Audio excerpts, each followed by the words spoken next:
Assalamualaikum warahmatullahi wabarakatuh dan selamat pagi. Selamat datang di RSAM Bercerita. Beranda Cerita Kesehatan. Senang sekali saya Iva selaku host dapat menemani kawan sehat semua pada episode kelima kali ini. Di saat ini kita berada di awal tahun 2024, di mana akan hadir resolusi-resolusi baru di tahun 2024 ini. Dan pada episode kali ini kita akan membahas tentang layanan RSUD Prof. Dr. HM Anwar Pakatutu di tahun 2024. Dan untuk itu telah hadir bersama kita narasumber yaitu Dr. Hikmawati KMKes. Beliau adalah Wakil Direktur Pelayanan di rumah sakit kita ini. Halo, Assalamualaikum dokter. Assalamualaikum warahmatullahi wabarakatuh. Bagaimana kabarnya hari ini dok? Alhamdulillah seperti yang kita lihat, cerah ceria tentunya dan alhamdulillah dalam kondisi sehat. Alhamdulillah. Baik dok, boleh kita mulai dok? Silakan. Untuk yang pertama nih dok, apa saja layanan yang tersedia saat ini di Rumah Sakit Umum Daerah Prof. Dr. HM Anwar Makatuto? Jadi Rumah Sakit Umum Daerah Prof. Anwar Makatuto Bantaeng merupakan salah satu dari dua rumah sakit yang saat ini yang dimiliki oleh pemerintah Kabupaten Bantaeng. Yang salah satunya adalah Rumah Sakit Murah. Jadi Rumah Sakit Umum Daerah Prof. Anwar Makatuto Bantaeng saat ini alhamdulillah kita sudah memiliki berbagai jenis layanan. Saat ini kita sudah masuk dalam tipe B, ya, tipe B dengan umumnya berbagai jenis layanan yang telah kita miliki, mulai dari layanan UGD, layanan rawat jalan, layanan rawat inap, kemudian layanan untuk pelayanan perawatan intensif, ya, seperti ICU, HCU, ICU, NICU. Kemudian kita juga memiliki pelayanan khusus untuk pasien-pasien jantung, ya. Kita ada instalasi khusus yang untuk pasien-pasien jantung di sana, terdiri dari layanan rawat jalan dan layanan rawat inap. Dan kasus-kasus emergensi untuk jantung juga itu tergabung dalam satu instalasi pelayanan jantung. Baik dok, kalau pelayanan dokter spesialisnya dok sudah berapa tersedia dok di Rumah Sakit Anwar Pakatutu? Jadi alhamdulillah pelayanan dokter spesialis di Rumah Sakit Umum Prof. Anwar Makatutu mengalami perkembangan, ya, baik dari jenis layanan spesialisnya maupun dari jumlah dokter-dokter spesialisnya itu mengalami perkembangan yang agak pesat dari tahun ke tahun. Saat ini alhamdulillah kita sudah memiliki 19 jenis layanan dokter spesialis, termasuk 3 untuk layanan spesialis penunjang. Dalam hal ini adalah patologi klinik, radiologi, dan patologi anatomi tentunya. Dan alhamdulillah dari 19 jenis dokter spesialis yang kita sudah miliki, itu ada beberapa spesialistik yang lebih dari 1 orang tentunya. Misalnya penyakit dalam, bedah, anak, obgyn, dan jadi total dokter spesialis yang kita miliki saat ini adalah sekitar 26 dokter spesialis. Alhamdulillah ini menjadi bagian yang tak terpisahkan dari komitmen pemerintah daerah Kabupaten Bantaeng dan pimpinan serta unsur direksi dari Rumah Sakit Umum Prof. Anwar Pakatutu Bantaeng untuk senantiasa menghadirkan dan mendekatkan layanan spesialistik khususnya bagi masyarakat Bantaeng tentunya, Pak. Dan alhamdulillah bahwa rumah sakit kita itu bukan saja dimanfaatkan oleh masyarakat Bantaeng loh, Pak. Jadi saat ini masyarakat yang ada di kabupaten-kabupaten tetangga itu hampir juga menjadikan Bantaeng, rumah sakit Bantaeng ini menjadi pilihan mereka untuk dapat dilayani.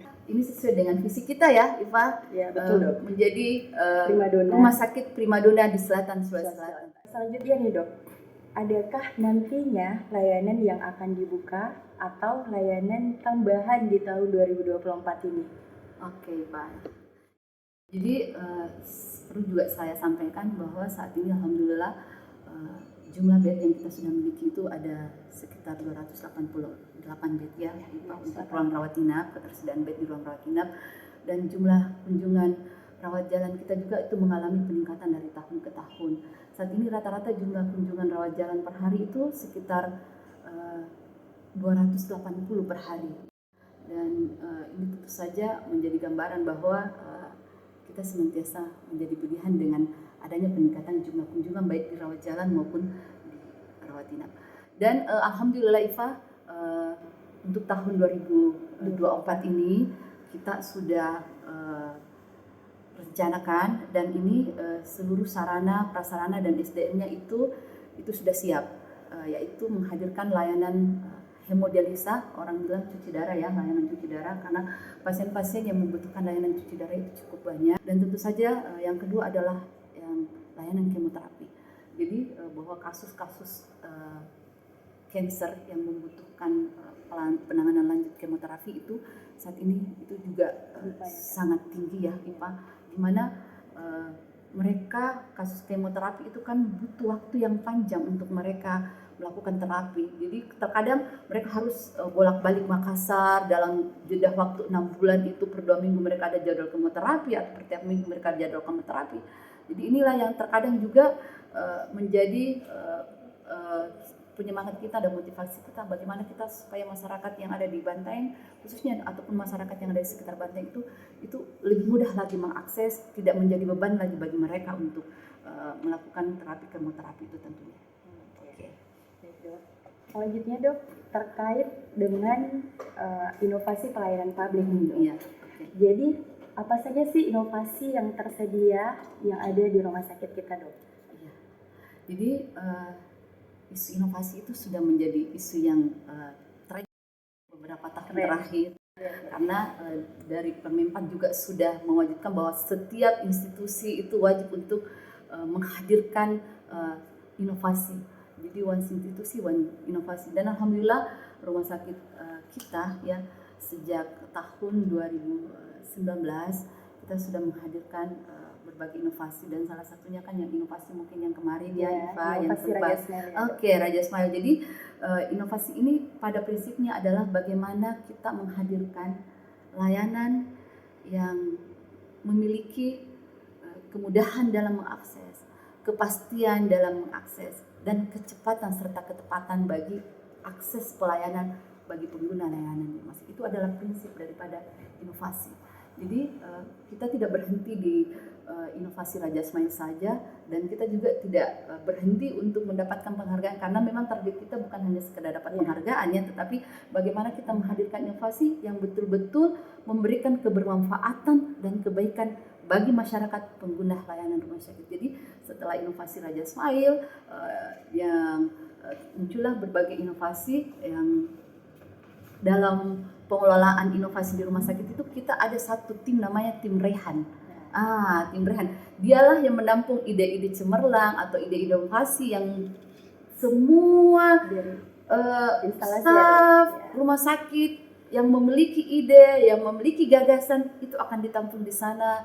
Jadi karena bisa saja kan mereka punya gagasan tapi tidak punya media, tidak punya wadah untuk menyampaikan gagasan itu. Di sana dikelola, kita ada tim, dan insya Allah sudah menghadirkan beberapa inovasi, antara lain Pak Baleta, kemudian Pandora kemudian yang ada yang inovasi dari unit casing juga, bagaimana mengelola sampah menjadi uang tentunya ya, jadi mengurangi produk sampah tetapi menimbulkan kebermanfaatan bagi si pengelola sampah yang ada di rumah sakit tentunya. Saya kira begitu.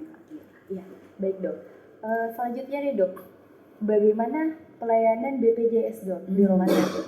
Kan kita ketahui bahwa di rumah sakit kita memang paling banyak ya dok pasien BPJS. Itu bagaimana dok? Iya, pasien BPJS ya alhamdulillah ya. Jadi kita ketahui bahwa sejak pemerintah Kabupaten Bantaeng ya dipertegas lagi depan pemerintahan Pak Ilham Shah, masyarakat Bantaeng itu kita sudah ber-UHC, dan mereka ya, pemerintah kabupaten sudah berkomitmen bahwa semua masyarakat Kabupaten Bantaeng yang ber-KTP Bantaeng itu akan diberikan kemudahan untuk menjadi peserta BPJS.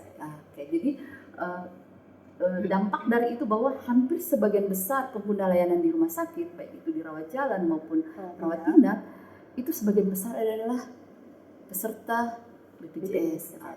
Ya, dan alhamdulillah tentu saja kita di dalam memberikan pelayanan tetap mengacu kepada regulasi-regulasi yang ditetapkan oleh BPJS selaku mitra kita, dan kita senantiasa membangun sinergi, membangun komunikasi sehingga memberikan kepuasan terhadap pengguna BPJS. Jadi tidak ada sebuah perbedaan antara perlakuan maupun standar-standar pelayanan yang kita berikan terhadap pasien BPJS, pasien umum maupun pasien asuransi lain, karena orientasi kita adalah bagaimana memberikan kepuasan terhadap semua pengguna layanan di rumah sakit tanpa membedakan mereka dari penjaminnya siapa, dari masyarakat mana. Itu semuanya kadang kita memiliki komitmen untuk memberikan layanan yang terbaik pada pengguna layanan Rumah Sakit Umum Prof. Anwar Maka Tutut Bantai. Alhamdulillah dengan BPJS, baik dengan pihak BPJS sendiri, kita selalu membangun komunikasi, ya, membangun komunikasi dengan pihak mereka, baik dalam hal jika ada permasalahan-permasalahan terhadap peserta mereka, terus bagaimana kita membangun komunikasi untuk melakukan pengembangan layanan, bagaimana kepatuhan kita terhadap komitmen-komitmen yang harus dibangun dengan pihak BPJS tentunya. Saya kira alhamdulillah berjalan baguslah komunikasinya. Dan dari penjelasannya dokter, ada tidak sampai saat ini dok kendala yang masih jadi tantangan untuk pelayanan rumah sakit sendiri? Iya, jadi rumah sakit sebagai layanan publik tentu saja kita tidak bisa menutup mata bahwa layanan publik itu tidak pernah zero komplain, ya, karena tingkat pendidikan, tingkat pemahaman, budaya, karakter, dan tingkat pengalaman dan ekspektasi pengguna layanan di rumah sakit itu berbeda-beda. Jadi saya rasa, tetapi ini tentu saja kita harus kelola secara manajemen. Dan alhamdulillah Iva, di rumah sakit kita itu kita ada satu unit tersendiri. Iya, jadi unit tersendiri yang memang dibentuk oleh pimpinan untuk mengelola semua hal-hal yang menjadi mungkin masukan, keluhan maupun komplain dari masyarakat. Jadi kita tidak menutup diri untuk hal tersebut. Jadi namanya kita di sini adalah unit pemberi informasi dan penanganan pengaduan. Itu. Jadi ini timnya ada di sana. Kemudian media penyampaiannya juga itu bisa dari berbagai media, ya. Ya. Saya rasa IPA. Iya, 24 jam. Oke, betul, 24 jam, ya. Jadi kami tidak resisten terhadap komplain, tidak resisten terhadap kritikan, tidak resisten terhadap permasalahan-permasalahan, karena kami menganggap bahwa itu adalah sebenarnya advantage bagi kami, karena itulah dari keluhan yang masuk, dari komplain-komplain yang masuk, kritikan yang masuk, itu menjadi masukan bagi kami, karena yang akan kami kelola nantinya, dan insya Allah itu menjadi rekomendasi bagi kami, kita telah untuk menata sistem lebih baik ke depannya. Betul sekali, Pak. Ya, alhamdulillah. Selanjutnya untuk yang terakhir nih dok, adakah harapan atau target untuk pelayanan di Rumah Sakit Anwar Maka Tutut di tahun 2024 ini dok? Oke, Ipa. Jadi saat ini mungkin yang menjadi harapan kita ke depannya bahwa membangun budaya melayani, budaya care, dan budaya patient safety itu sudah menjadi bagian dari budaya melayani kita. Ini yang masih menjadi PR kami, ya, bahwa ini masih belum sepenuhnya menjadi budaya di rumah sakit kita oleh seluruh karyawan pemberi layanan di rumah sakit. Tetapi tentu saja ini akan menjadi bagian dari perbaikan-perbaikan untuk kita ke depannya. Dan saya berharap rumah sakit ini akan semakin tumbuh dan berkembang, kemudian senantiasa menjadi primadona bagi pengguna layanan rumah sakit tentunya. Saya kira demikian, Pak. Baik dok. Oke, akhirnya di episode kali ini kita sudah berada di penghujung acara. Saya mengucapkan terima kasih banyak dokter atas informasi yang luar biasa sekali mengenai layanan di RSUD Prof. Dr. HM Anwar Maka Tutut. Dan untuk kawan sehat dimanapun berada, jangan lupa untuk subscribe, like, dan share YouTube channel kita dan ikuti media sosial lainnya kita seperti Instagram, TikTok, dan Facebook di @rs_anwar_makatuto. Baik, saya Iva bersama Dr. Hikmawati KMKes. Mohon pamit undur diri. Sampai jumpa di episode selanjutnya. Wassalamualaikum warahmatullahi wabarakatuh.